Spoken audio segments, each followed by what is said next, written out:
सर्वे हिंदू भवन्तु सुखिनः। आज की घटना देख करके यही भावना कर रहा है कि मुझे अपने मंत्र में सुधार करना पड़ेगा। 11 दिन का मेरी बेटी अभी लाल कपड़ा पहन करके खड़ी है, उसके सामने पतंग मारा जा रहा है। इसके बाद सर्वे भवन्तु सुखिनः, इसके बाद सर्वे भवन्तु सुखिनः। क्या मतलब सर्वे भवन्तु सुखिनः?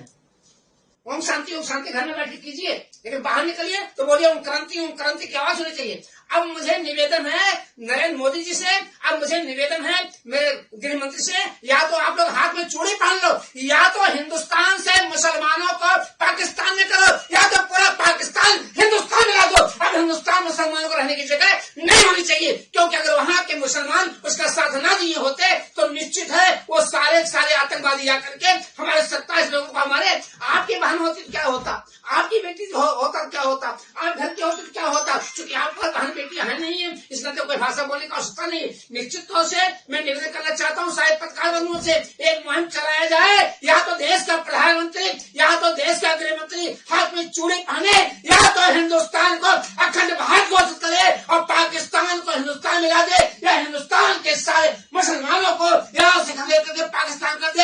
अब कोई समझौता हम लोग नहीं कर सकते हैं, नहीं कर सकते। इतनी दुखद घटना हो रही है। देखिए, जिस प्रकार से जम्मू कश्मीर में हमारे हिंदू भाई बहनों को जाति धर्म देकर उनको आतंकियों के द्वारा जिस प्रकार से हत्या करने का काम किया गया है, उन हुत आत्माओं के लिए हम लोग ने श्री ठाकुर जी के श्री चरणों में एक दीपक पुष्प अर्पण करके प्रार्थना किया हूं कि उन हुत आत्माओं को शांति दें और उनके परिवारजनों को इस अपार दुख सहने की शक्ति, साहस, धैर्य और दृढ़ता दें, और हम लोगों की ऐसी शक्ति प्रदान करें, ऐसा ऊर्जा प्रदान करें कि इस कट्टरपंथी आतंकियों से हम लोग डट करके मुकाबला कर सकें। जिस प्रकार से हनुमान जी ने कहा है कि जिन मोहि मारा तीन मोहि मारे, कंटके नैव कंटकम सठम साठ्यम समाचरित। दुष्ट के साथ दुष्टता पूर्वक जो है उसको प्रहार करिए, कांटे को कांटे से निकालने का काम करिए। ये कांटे वो सर्प हैं, इनको अब हम लोग कुचलने का काम करेंगे। ये आतंकवादियों को जो संरक्षण देने का जो काम करते हैं भारत में कठमुल्ले, जो भारतीय स्वाभिमानता पर कुठाराघात करने का दुस्साहस करते हैं, भारत के अस्तित्व पर कुठाराघात करते हैं, भारत के प्रभुता पर कुठाराघात करते हैं, भारत को अलगाववाद करने का जो कुत्सित प्रयास करने का जो मानसिकता रखते हैं, इन मानसिकताओं को अब हम लोग कुचलने का काम करेंगे। और देश के यशस्वी प्रधानमंत्री, देश के यशस्वी गृह मंत्री, देश के यशस्वी राष्ट्रपति से मैं मांग करता हूं कि अब यह समय आ गया है, अब राफेल को रखने का समय नहीं है, सहलाने का समय नहीं है। सीधे पाकिस्तान पर आक्रमण करिए, बांग्लादेश पर आक्रमण करिए और हिंदू बहुसंख्यक समाज को संरक्षा करने का काम करिए, तभी हमारा देश अखंड भारत बन सकता है। अब अखंड भारत देश को घोषित करने का काम करिए और भारत में रहने वाले कट्टरपंथी जिहादी मुसलमानों को भारत से भगाने का काम करिए, और नहीं तो हम लोगों को संपूर्ण बहुसंख्यक हिंदू समाज को छूट दीजिए। हम लोग डट करके मुकाबला करने के लिए तैयार हैं और ठाकुर जी के कृपा से शक्ति भी है, साहस भी है, दृढ़ता भी है। हम लोग दृढ़ता पूर्वक उससे मुकाबला करके भारत से भगाने का काम करेंगे। मैं भगवान से प्रार्थना करता हूं कि हम लोगों को वह ऊर्जा, वह शक्ति, वह साहस दें कि इन कठमुल्लों से हम लोग निपट करके भारत के अस्तित्व के लिए, भारत की प्रभुता के लिए, भारत की स्वाभिमानता के लिए, भारत की अखंडता के लिए, हिंदू समाज को रक्षा करने के लिए हम लोगों को शक्ति दें। यही भगवान से प्रार्थना किया हो। निश्चित रूप से अब हम लोग बर्दाश्त नहीं कर पाएंगे, बार बार यह सहन नहीं हो पाएगा। हमारे बहन बेटी रोते रहे, जिनकी शादी हुई है वो कह रहा है कम से कम छोड़ दो, मेरा सौभाग्य को छोड़ दो। उन आतंकियों ने उनको चिन्हित करके गोली मारने का काम किया है। मैं सरकार से मांग करता हूं उनको चिन्हित करके उनके गोली मारने का काम करिए, उनको संरक्षण देने वाले को गोली मारने का काम करिए, भारत से भगाने का काम करिए। अब हम लोग सहन नहीं कर पाएंगे, नहीं कर पाएंगे, नहीं कर पाएंगे। बहुत दुखद दिन है। 27 लोगों को जांच पूछ करके, कलमा पढ़वा करके, विश्वास नहीं यहाँ तो पार्ट देख करके, पैन खुलवा करके उन लोगों को जो है गोली मारी गई।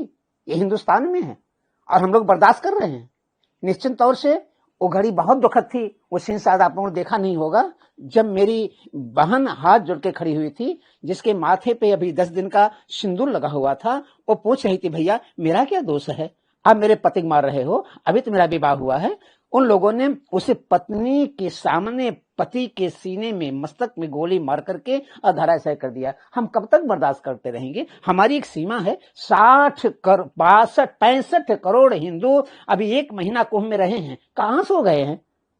भोजन कर रहे हैं, भंडारा कर रहे हैं, ऐसी मौज मस्ती कर रहे हैं, इनको निकलने की आवश्यकता है। बड़े बड़े जगत गुरुओं से मैं कहना चाहता हूं कि चांदी का सिंहासन परित्याग करो और एक आदेश जारी करो कि अगर मुसलमानों के यहाँ कोई सामान लेता है, मुसलमानों से कोई सामान बनवाता है, मुसलमान से कोई सामान खरीदता है तो धर्म परिवर्तन कर ले, वो जो है मुसलमान हो जाए। अगर सच्चे में हिंदू हैं तो हिंदुओं को किसी मुसलमान के दुकान पे नहीं जाना चाहिए, कोई सामान लेने जाना चाहिए और उसे कोई व्यवहार नहीं करना चाहिए। अतः मैं निवेदन करना चाहता हूं, या तो पाकिस्तान को हिंदुस्तान में मिला दिया जाए या हिंदुस्तान के सारे मुसलमानों को पाकिस्तान भेज दिया जाए। अब हमें अखंड हिंदुस्तान चाहिए और उस अखंड हिंदुस्तान में एक भी मुसलमान न चाहिए। हाँ, मुझे वो मुसलमान चाहिए हिंदुस्तान में मुसलमान रहें जो अपना धर्म परिवर्तन कर दें, जनेऊ पहने, तिलक लगावें, रामचरितमानस का पाठ करें, वो हिंदू हो जाए तो हिंदुस्तान में रहें। अगर हिंदू न हो हिंदुस्तान रहने की कोई आवश्यकता नहीं है।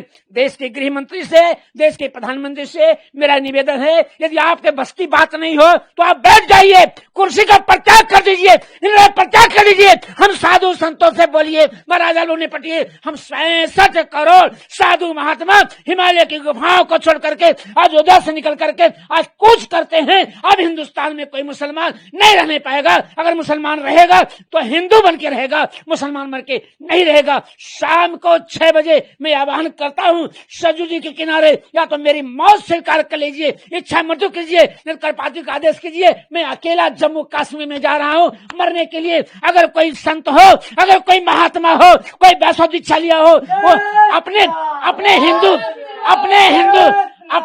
माँ बाप का, अपने हिंदू माँ बाप का दूध पिया हो तो करपादी जी के साथ चले वहां जाने के लिए। अगर नहीं जा रहा है तो मैं कहूंगा इनका DNA ठीक नहीं है, ये हिंदू नहीं है, हिंदू माँ बाप के बेटे नहीं है बाप।